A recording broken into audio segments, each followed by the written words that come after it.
The joy of interacting with individuals on spirituality is boundless. It's a two-way street. I share the learnings from the scriptures and I learn from you and others. The interactions keep me grounded. These help me continue to respect people, the universe around me, and the diverse thoughts.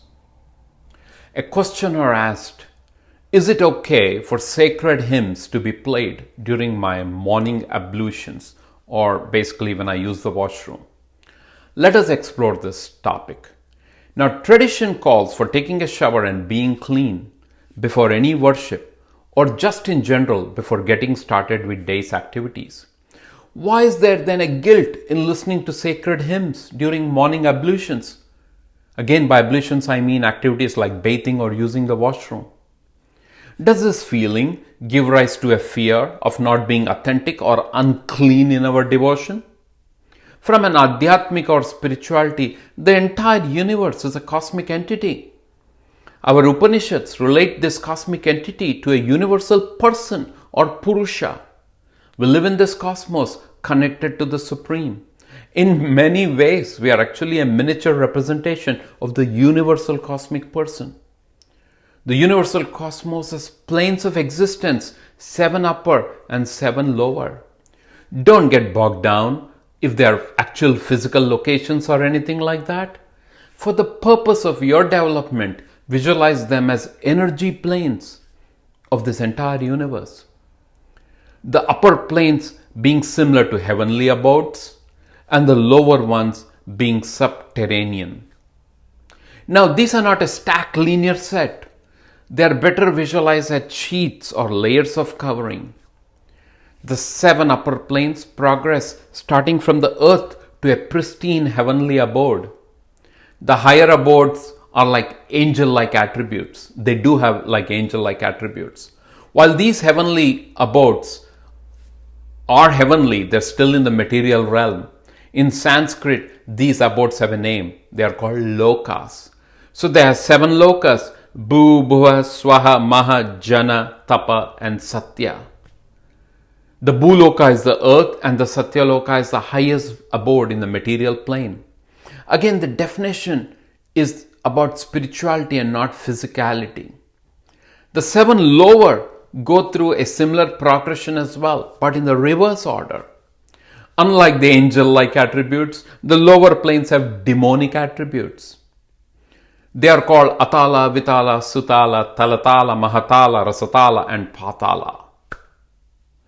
Like the upper planes, the lower ones are also within the material realm.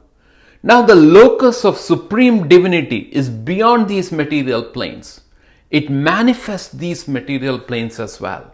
In that sense, the supreme divinity is higher and all-pervading. That supreme is the soul or Atma of this entire manifestation, which is why we call that supreme to be called Paramatma. In common language, it is the supreme soul or the divine, or for many, Krishna. In comparison, we are Jivatma, the soul enshrined in a body, as a miniature representation, as an object of the cosmic manifestation. That is why we are called Jivatma. Now, in our body also we have 7 nodal points. They start from the base of the spine and extend all the way to the center of the head. These are called chakras or virtual focal points of energy. The one near the base of the spine is called Mooladhara. Near the procreating organs, it is called Swadhisthana. Near the navel is called Manipura. Near the heart is called Anahata. Near the throat is called Vishuddha. The focal eyebrows, between the eyebrows, is Agnya. At the crown, we have the Sahasrara. Linking it to the 7 heavenly planes or abodes or the lokas, the lowest plane is like the Bhuloka or the earth. And in this case of our body, it becomes the Mooladhara. Similarly, as you go higher and map each of these lokas to the chakras, the organs of life energies are higher up in the body, like the heart, the lungs, the brain, etc. The higher planes help with spiritual contemplation and our very existence. During meditation, you focus on the space between the brows or the location of the chakra here. Life breath enters through the Sahasrara or the crown chakra. For a spiritual master in continuous contemplation, life departs also from that crown chakra or Sahasrara. Now you can see why any activity closer to the Mooladhara or Swadhisthana is considered impious, because it's considered to be in the local planes.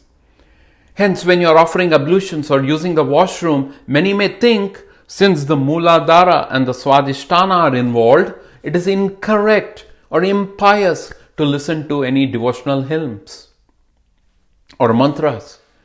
Traditional practices put them lower in the spiritual maturity, whereas an activity involving the higher chakras are considered to be more pious because they involve the intellectual and the higher planes in our body.